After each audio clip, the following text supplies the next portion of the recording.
नमस्ते नमस्कार, मेरा नाम है संदीप कुमार शुक्ला। आप देख रहे हैं क्लास 24 एसएससी एग्जाम्स। पीछे एक पोस्टर लगा है। पोस्टर है कि गवर्नमेंट जॉब मिलने के बाद का लाइफ, फूड इंस्पेक्टर बनने के बाद क्या बदला हुआ। ये जो फोटो है मेरी है, ये बात मेरे बारे में हो रही है कि फूड इंस्पेक्टर का जब मेरा सिलेक्शन हुआ था उसके पहले के और बाद की लाइफ में क्या चेंजेस आए। तो मैं अपनी जो कहानी है थोड़ी सी शॉर्ट करके आपको बताता हूँ। कभी मौका मिला फिर हम डीपली डिस्कस करेंगे। कहानी है कि मैं जब 12th एग्जाम पास किया, मैंने 12th की पहले 10th की बात करूं मैं, तो जब 10th मैंने एग्जाम पास किया, मेरे अच्छे खासे परसेंटाइल आए। तो घर वालों को लगा कि भाई इंजीनियर बनाएंगे, बच्चों को इंजीनियर बनाएंगे। उस समय मेरा बहुत मन था कि मैं आर्ट सब्जेक्ट लूं और मैं बीए करूं फ्यूचर में जाकर के। बट 10वीं का बच्चा है, घर वालों को प्रेशर रहता है, मजबूरी थी, फाइनली मैथ्स ले लिया। और मैथ्स लेने के बाद में मैं अच्छा परफॉर्म भी किया। 11th में मैंने बहुत अच्छा परफॉर्म किया।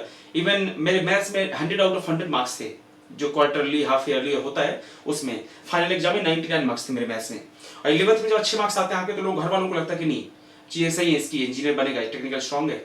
जब 12th कंप्लीट हुआ तो 12th में फिजिक्स केमिस्ट्री मैथ्स जो पीसीएम होता है उसमें मेरा अच्छा खासा परसेंटाइल आ गया। तो घर वालों को प्रेशर बना कि नहीं इंजीनियर करेगा, इंजीनियरिंग ही करना है इसको।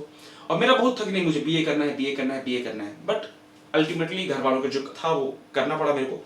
मैंने इंजीनियरिंग में एडमिशन लिया।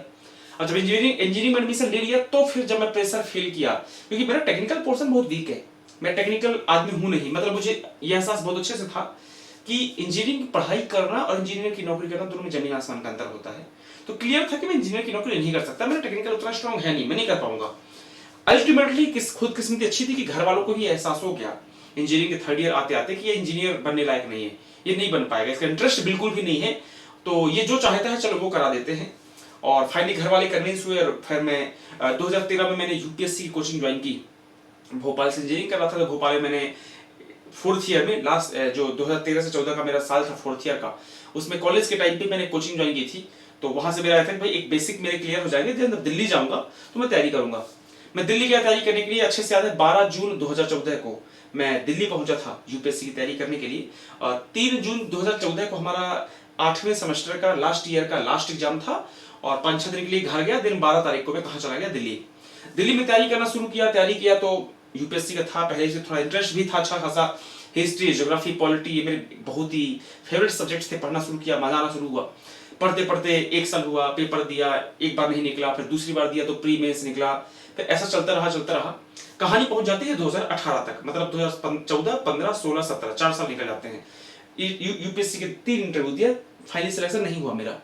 जब यूपीएससी में मेरा सिलेक्शन नहीं हुआ तो एक दिमाग में आता है, मिडिल क्लास फैमिली से कि यार अगर इसमें बाई चांस नहीं होता है, जनरल कैटेगरी है, वैकेंसीज भी कम आती हैं, अगर 800 वैकेंसी आती है तो 50% तो रिजर्वेशन चला गया, तो 400 वैकेंसी बची।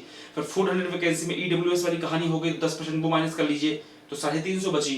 फिर 350 में 50% आप लड़कियों को माइनस कर लीजिए तो 150 वैकेंसी बची। अब इसमें आईएएस आईआईटी वाले हैं, एम्स वाले लड़के बैठ रहे हैं, आईएम वाले लड़के बैठ रहे हैं। तो मैं प्राइवेट कॉलेज का बंदा कहाँ कम्पीट कर पाऊंगा, नहीं कर पाऊंगा। ढेर सारी चीजें थी। और उस समय ये मैंने जो मिस्टेक की थी, सबसे बड़ी भूल की थी मैंने यूपीएससी की तैयारी शुरू करते समय, कि मैं स्टडी पीसेस नहीं देता था। दैट वाज फैटल मिस्टेक, वो सबसे बड़ा ब्लंडर था। और मैं आप लोग हमेशा इस बात के लिए बोलता हूँ कि एक एग्जाम में कभी स्टिक मत कीजिएगा, कि जो गलती मैंने की थी, बात ठीक था, फ्यूचर ठीक हो गया, बात अलग है। अदरवाइज एक बड़ी बहुत बड़ी मिस्टेक हो गई थी कि मैंने स्टडी पीसेस पे फोकस नहीं किया था। जब 2017 कंप्लीट हो गया, 2018 में आया मैं, तो मैंने एमपी में वैकेंसी निकली फूड इंस्पेक्टर का, वो मैंने फॉर्म डाल दिया कि चलो फॉर्म डालते हैं। टेक्निकल सब्जेक्ट, सॉरी ह्यूमैनिटी के सब्जेक्ट्स उसमें आ रहे थे, हिस्ट्री, ज्योग्राफी, पॉलिटी था, साइंस था, ये सारा था। मैथ्स ना के बराबर थी, रीजनिंग ना के बराबर थी।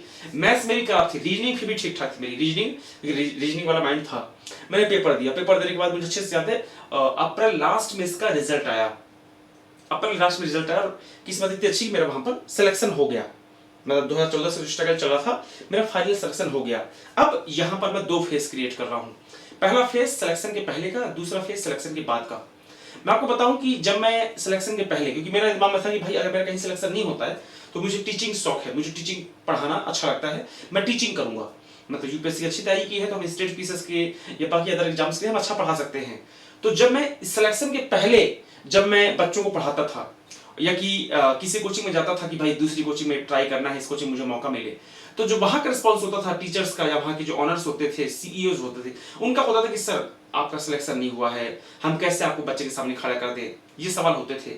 और दूसरा, मैं भी थोड़ा सा हेजिटेट फील करता था कि सर मैंने क्या अचीव किया। मैंने क्या अचीव किया? मैं एक यूपीएससी का एस्पिरेंट हूँ जो फेल हुआ है, सेलेक्टेड नहीं हुआ, फाइनल फेल हुआ है। तो ये कॉन्फिडेंस हमेशा मेरा लूज रहता था। तो एक तो ये सवाल आता था कि भाई मेरा सिलेक्शन के पहले मेरा कॉन्फिडेंस हमेशा लूज होता था कि भाई जब तक फाइनल सिलेक्शन नहीं होगा आपका कॉन्फिडेंस बहुत लूज होता है। दूसरा, जब आप बच्चों के सामने जाते हैं, बच्चों की तैयारी करवाते हैं एग्जाम की, एसएससी का एग्जाम हो, रेलवे हो, एसआई कांस्टेबल हो, पीएससी हो, इवन यूपीएससी हो, कोई भी एग्जाम की जब तैयारी कराते हैं और जब आप उसमें सिलेक्शन हो चुका होता है उस पर्टिकुलर एग्जाम में जिसकी आप तैयारी करा रहे होते हैं, तो बच्चों को भी कॉन्फिडेंस आता है आपके ऊपर कि नहीं भाई ये आदमी जो है, ये जो लड़का है, मास्टर है या मास्टरनी जो भी है, इसने वो एग्जाम क्वालिफाई किया हुआ है जो एग्जाम की मैं तैयारी कर रहा हूं या कर रही हूं। तो बच्चों को भी ट्रस्ट आता कि नहीं ये हमारा सिलेक्शन करा देगा। अगर कोई ऐसे, मैं ये नहीं बोलता कि जितने भी मास्टर्स अच्छे मास्टर हैं उन सबका सिलेक्शन होता है, मैं ऐसे हजारों मास्टर का नाम ले सकता हूं जो जिनका फाइनल सिलेक्शन कहीं पर नहीं हुआ। इस टाइम पे हिंदुस्तान के बहुत बड़े मास्टर हैं और जिस एग्जाम की तैयारी कर रहे थे जिसमें उनका नहीं हुआ उसमें उन्होंने लाखों बच्चों को सिलेक्ट करा दिया है।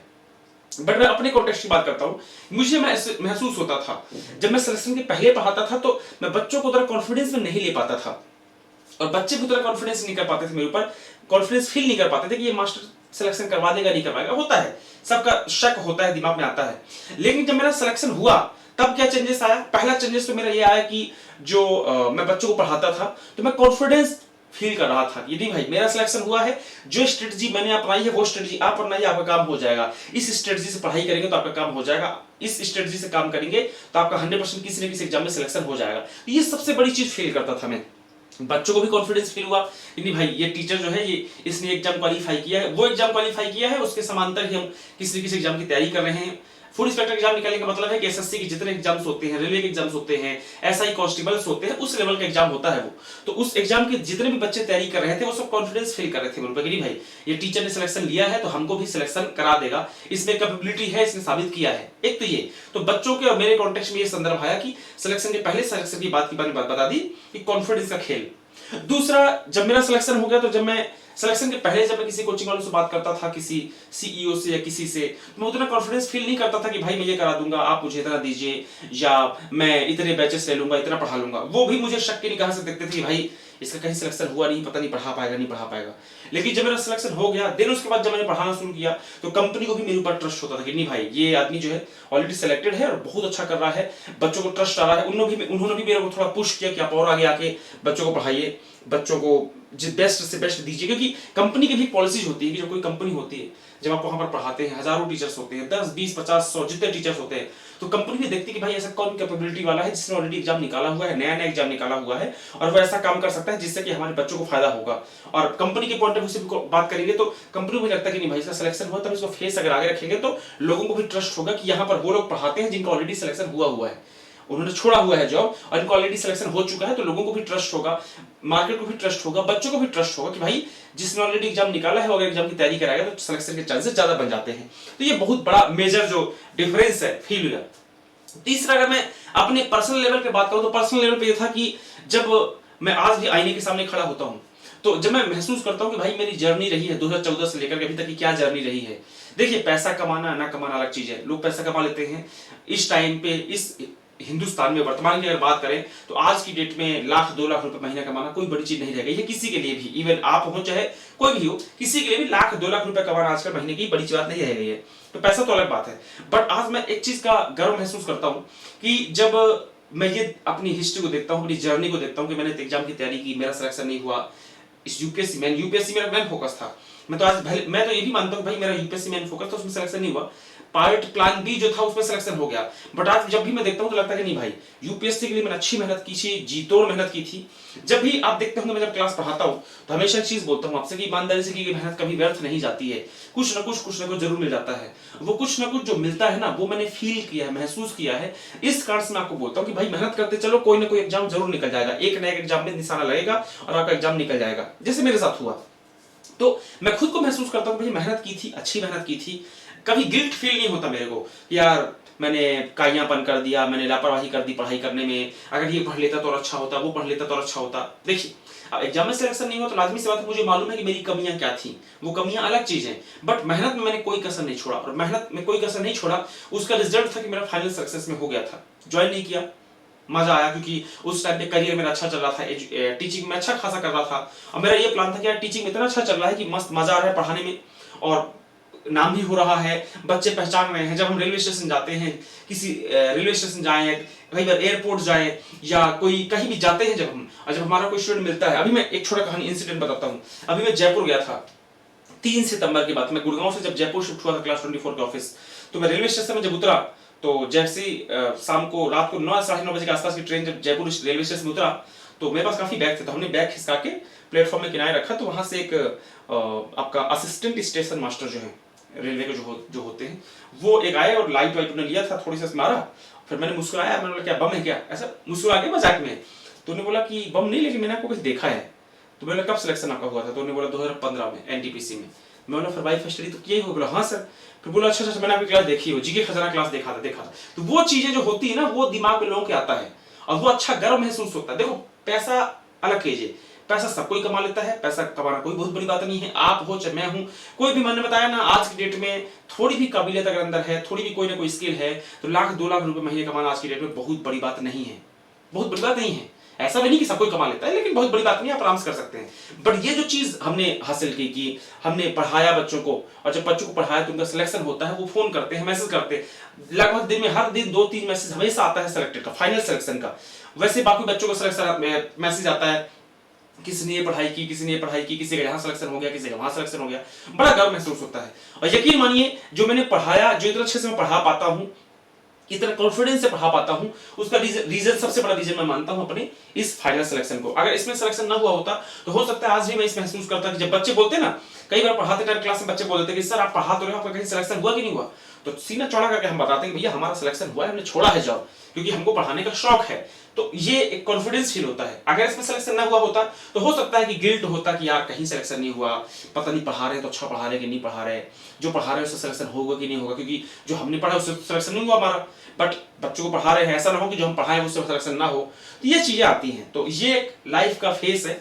सिलेक्शन के पहले का सिलेक्शन की बात करें, जो चीजें मैंने महसूस की है, बहुत सारी चीजें हैं, मैंने गिनी चीजों 2-3 बातें आपको जिंदगी में बताई हैं कि भाई ये चीज मैंने महसूस की पढ़ाने के पॉइंट ऑफ व्यू से। उसके अलावा भी बहुत सारी चीजें हैं, रिलेटिव्स का, पर्सनल लाइफ का, ढेर सारी चीजें हैं, जो कुछ चीजें यहाँ पर डिस्कस नहीं की जाना चाहिए।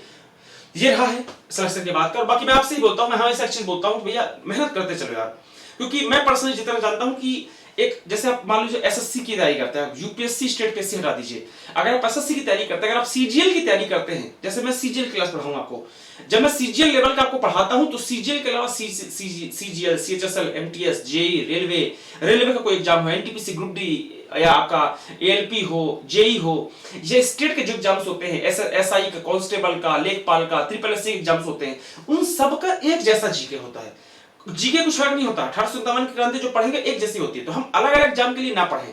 मैंने पढ़ा है, मैंने यूपीएससी के लिए इतना अच्छा जीके पढ़ा था कि मेरा स्टेट में ऑलरेडी काम हो जाता था, मुझे कुछ नहीं पढ़ना पड़ता था, मैं जाकर टिक करके आता था और अच्छा खासा नंबर मेरे आते थे। जिसका सिलेक्शन हुआ उसमें कुछ एक्स्ट्रा मैंने पढ़ा ही नहीं था। तो वही हमेशा बोलता हूँ कि हमको बार बार अलग अलग नहीं पढ़ना है, एक चीज पढ़ना है सिस्टमेटिक तरीके से, अच्छे तरीके से एक बार पढ़ लो। एक बार आपने पढ़ लिया, अगर आपको 50 केजी वजन उठाने की प्रैक्टिस कर लिया आपने, और जब 50 केजी वजन उठाने की प्रैक्टिस कर ली, तो फिर चाहे 20 किलो वजन उठाने वाला कंपटीशन हो, या 10 किलो वाला हो, या 15 हो, 40 हो, 35 हो, सब उठा लोगे, क्योंकि आपको 50 केजी की प्रैक्टिस है। तो वैसे एक बार अच्छे से आपने जीके सिस्टमेटिक तरीके से, मैं अगर जीके का टीचर हूं तो सिर्फ जीके की बात करूंगा, या आपने अच्छे से एक बार सिस्टमेटिक तरीके से हाई लेवल का अच्छा जीके पढ़ लिया, बेसिक से लेकर के, रटने वाला नहीं, बिल्कुल बेसिक से एडवांस तक अच्छा तरीके से पढ़ लिया, तो फिर कोई भी एग्जाम हो, एसएससी का कोई एग्जाम हो, रेलवे का कोई एग्जाम हो, किसी भी स्टेट का एसआई कांस्टेबल हो, लेखपाल हो, पटवारी हो, या ट्रिपल एससी जो एग्जाम्स होते हैं, जूनियर इंजीनियर, जितने भी एग्जाम्स होते हैं सब में कवर हो जाएगा। क्लियर? तो बस यही छोटी सी बात थी जो आपको बताना था, और इस वीडियो को करने का मकसद सिर्फ ये है कि आप अच्छे से पढ़ाई कीजिए। मैं फिर से बोलता हूं, मैं इसका जीता जागता एग्जाम्पल आपके सामने हूं। ईमानदारी से मेहनत करोगे तो कुछ ना कुछ जरूर मिलेगा। मेरा खुद का एक्सपीरियंस है, और मैं पिछले जब से पढ़ा रहा हूं, वाइफ स्टडी में 10 मिलियन से ज्यादा सब्सक्राइबर थे जब तक था वहां पे मैं।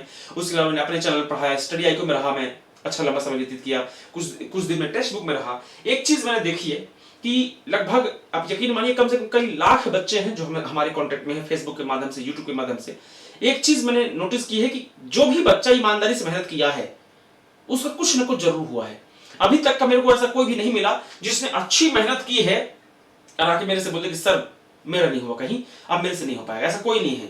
अगर वैसा बोलता है तो हम उसको मोटिवेट करते हैं कि लगो यार हो जाएगा, चिंता मत करो, और उसका रिजल्ट आता है एक साल के अंदर, कहीं ना कहीं मामला सेट हो जाता है। वो चाहे किसी भी एग्जाम में हो, एग्जाम सेट हो जाता है। एक बार जहां किसी एग्जाम में घुसे, एक बार सरकारी नौकरी में जहां घुस गए, देन उसके बाद में चीजों को बढ़ाना, दूसरे एग्जाम्स देना, बड़े एग्जाम देना, फिर आसान काम हो जाता है, क्योंकि मेंटल प्रेशर रिलीज हो जाता है, फ्यूचर सिक्योर हो जाता है।